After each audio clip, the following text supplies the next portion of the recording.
कलयुग के बोहित श्री गुरु ग्रंथ साहब जी के पहले प्रकाश पुरब के सुभागे मौके पर एक विशेष प्रोग्राम लैके तुहाडी सेवा च हाज़र हो रहे हैं।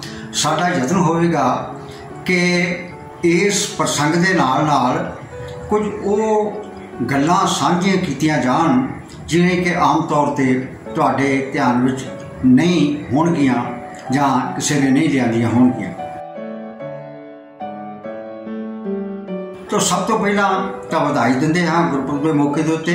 दूसरी गल ये है बाणी रचना गुरु नानक देव जी ने आरंभ की, पहली पातशाही सन, उन्होंने अपने वालों उच्चारण की बाणी।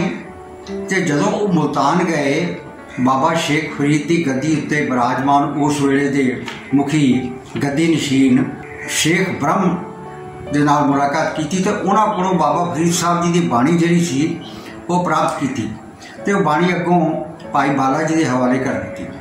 जदों श्री गुरु नानक देव जी चारे उदासियां समाप्त करके श्री करतारपुर साहब आए, उन्होंने उदासी वाले वस्त्र उतार के दुनियावी कारोबार खेती बाड़ी शुरू की, गृहस्थ जीवन शुरू किया दोबारा और संसार को उपदेश दिता कि सारे कार विहार करते हुए नाम जपना है और गृहस्थ मार्ग मोक्ष की प्राप्ति करनी है। उदों उन्होंने वो जी बाणी सी उन्होंने को एकत्र हुई वो भाई लहणा जी के हवाले कर दी। जदों उन्होंने गुरगद्दी प्राप्त हुई उन्होंने गुरु अंगद देव जी के नाम नाल जाने जान लगा। श्री गुरु अंगद देव जी ने अगों जी बाणी जारी उन्होंने श्लोक ही ने वो श्लोक उन्होंने ते गुरु नानक देव जी की बाणी ते बाबा फरीद साहब जी की बाणी ज्योति जो समाउण तो पहला तीजी पातशाही श्री गुरु अमरदास जी के सुपुर्द कर दी लिखती रूप। इस तरह बाणी एकत्र होती गई।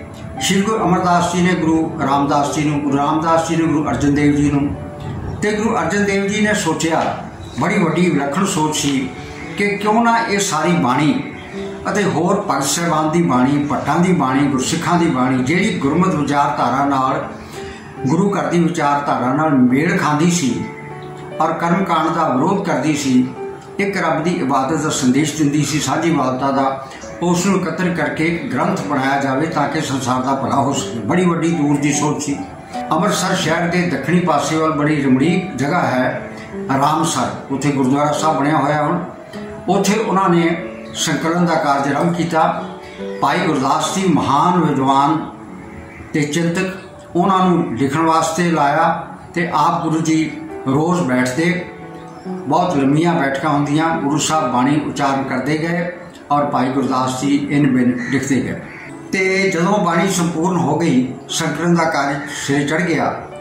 उस रात कहते ने गुरु अर्जन देव जी महाराज वो घर नहीं गए, वो रामसर सरोवर के किनारे ही सुते, उत्थे ही भाई गुरदास जी ते उत्थे ही ब्रह्म ज्ञानी बाबा बुढ़ा जी, ये तिने उत्थे ही रहे पूरियां तैयारियां करके कि सवेरे एक होर महान कार्य करना। सवेरे अमृत वेले उठ के स्नान करके संगतां चाले पाउंदियां होइयां गुरु साहब दे नाल। गुरु अर्जन देव जी ने आप अपने शीश ते ग्रंथ साहब आदि ग्रंथ जिन्होंने पहला कहते सी उहदी भीड़ नूं सुभायमान किया, सजाया। बाबा बुढ़ा जी नंगे पैरी चौर करते आए, भाई गुरदास जी ते होर संगतां शब्द कीर्तन करदियां, शब्द पढ़दियां, वाहिगुरू का जाप करदियां नाल आईयां और श्री दरबार साहब विखे पहुँचे। दरबार साहब विखे जदों श्री गुरु ग्रंथ साहब जी की आदि भीड़ नूं सुभायमान कर दिता गया तो गुरु अर्जन देव जी महाराज फिर उत्थे विराजमान जिथे अजकल बैठे रागी कीर्तन तुहानूं करते दिखाई देंगे। नाले भी उचार दिता शब्द कि जी पोथी है, पोथी साहब ये परमेश्वर का थान है, परमेश्वर नूं मिलण का एक बहुत बड़ा साधन है, बाणी गुरु है। तो बाबा बुढ़ा जी नूं उन्होंने फिर सोचा ग्रंथी किहनूं नियुक्त किया जाए। बाबा बुढ़ा जी नूं महान ब्रह्म ज्ञानी जान के, तत्ववेता जान के उन्होंने ड्यूटी लाई कि बाबा बुढ़ा जी ये फरमाया जो अंकित है इतिहास विच, बाबा बुढ़ा खोलो ग्रंथ लिहो आवाज़ सुने सब पंथ, गुरु नानक नाम उन्होंने सारे शरण करन आप जी हुक्मनामा लो, जिन्हों आवाज़ा देना भी कहते सी पहले जमाने। फिर वाक लेना हुक्मनामा तीन तरह वरत्या जाता है। तो बाबा बुढ़ा जी ने जो पहला हुक्मनामा लिया वो सी राग सूही महला पंजवा, संता के कारज आप खलोया हर कम करावन आया राम, तर सुहावी ताल सुहावा विच अमृत जल छाया राम। इस तरह गुरु ग्रंथ साहब का संकलन जिहड़ा कार्य सी वो बहुत वड्डा कार्य। ये बहुत वड्डा योगदान भाई गुरदास जी का भी है, बाबा बुढ़ा जी का भी है। और गुरु ग्रंथ साहब के आरंभ है वो जप बाणी तो होंदा है, जी गुरु नानक देव जी की उच्चारण की हुई, जिन्होंने जपजी साहब कहते हैं। रागमाला ते जाके 9वें महल के श्लोकों तो बाद रागमाला ते जाके समाप्त होता है। पहली बाणी जिहड़ी है वो राग मुक्त है, तो बाकी सारी बाणी रागां विच है, इसका जिक्र बाद भी करांगे। उस तो बाद यह है कि 1430 अंग ने गुरु ग्रंथ साहब के कुल, ये 31 राग वरते गए ने, राग ते रागणियां ते होर लोक संगीत के अंग जिहड़े ने उसका जिक्र करांगे तुहाडे नाल। ये तो असी संखेप तौर पर जानकारी गुरु ग्रंथ साहब का संकलन किवें होया। गल करते हैं कि दूजे धर्मां दे जिहड़े आगू ने उन्हां दी गुरु ग्रंथ साहब बारे की राय है, वो की सोचते हैं। मैनूं ये दस्सण फखर महसूस हो रहा है, सारे नानक नाम लेगा सुन के प्रसन्न होणगे, आनंदित होणगे कि दुनिया के सारे धार्मिक ग्रंथ पूजनयोग ने।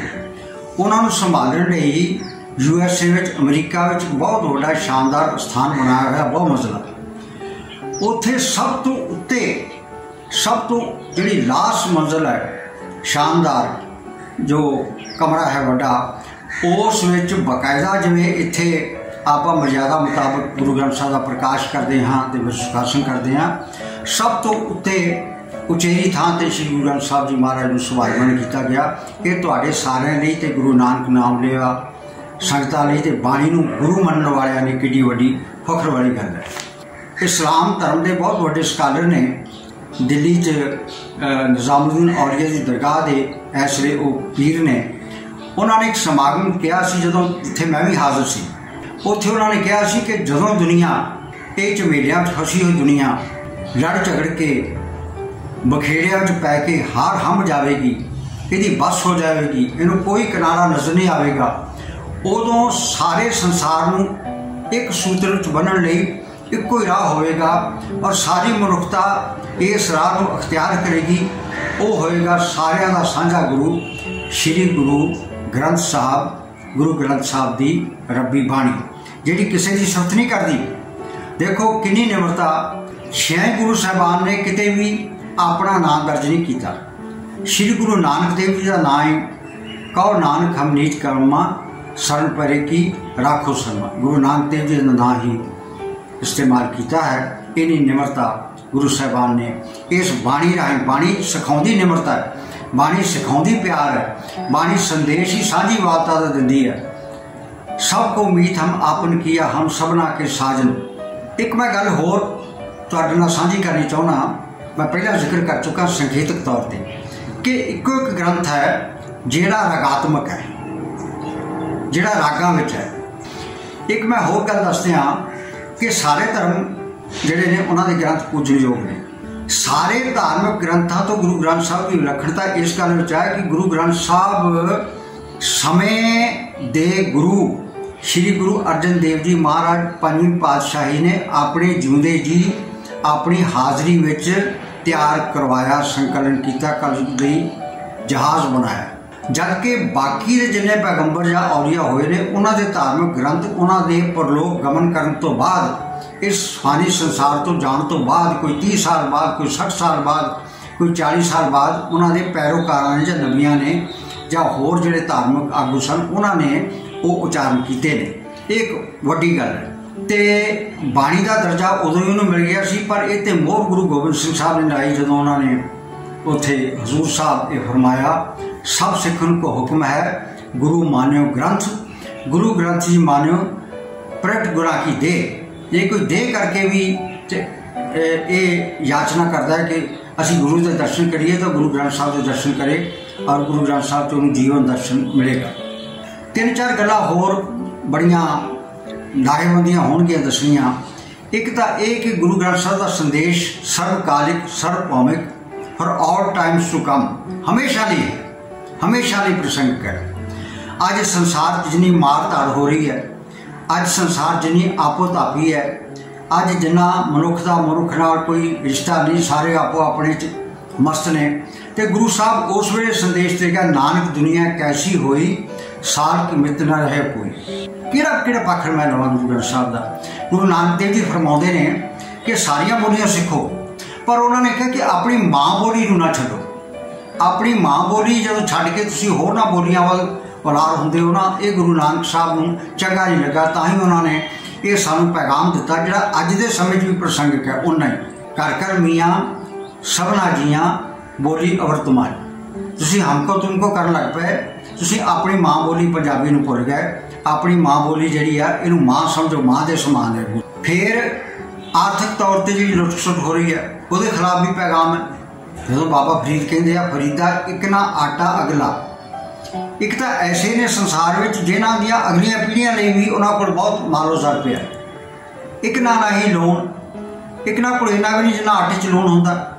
अगे गए संजाब सन चोटा कासी कौन, ये गुरु साहब ने दर्ज किया।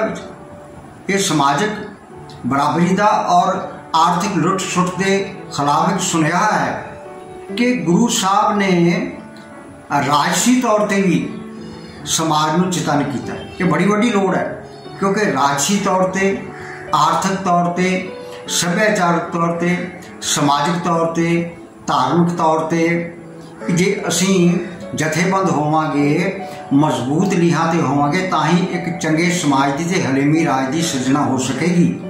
तो गुरु साहब ने फिर कहा, जे जीवै पत लथी जाए। जे तुसी इस तरह जींदे हो भी तुहाडी इज्जत कोई नहीं, पर खाण पीण नूं तुहानूं सब कुछ मिल रहा है, ऐशराम सब कुछ है।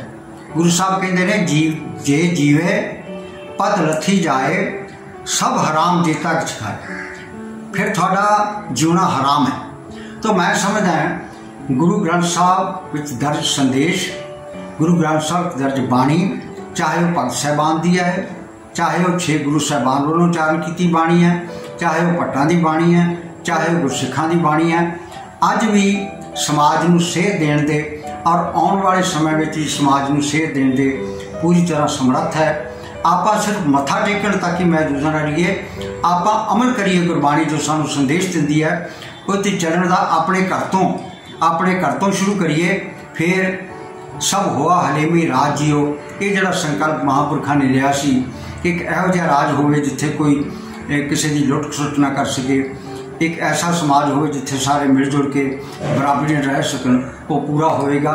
एक बारी फिर तुहानूं श्री गुरु ग्रंथ साहब के पहले प्रकाश पुरब दीआं बहुत बहुत बधाइयां दिंदा होया इस एपीसोड नूं इत्थे समाप्त करन दी इजाजत मंगता हाँ, एक बेनती अखीर जरूर करनी चाहांगा कि जिवें तुसीं अगे अपनी कीमती राय दे के नवाजदे हो, उसी तरह इस विशेष एपीसोड बारे अपनी कीमती राय दे के सानूं धन्नवादी बनना जी।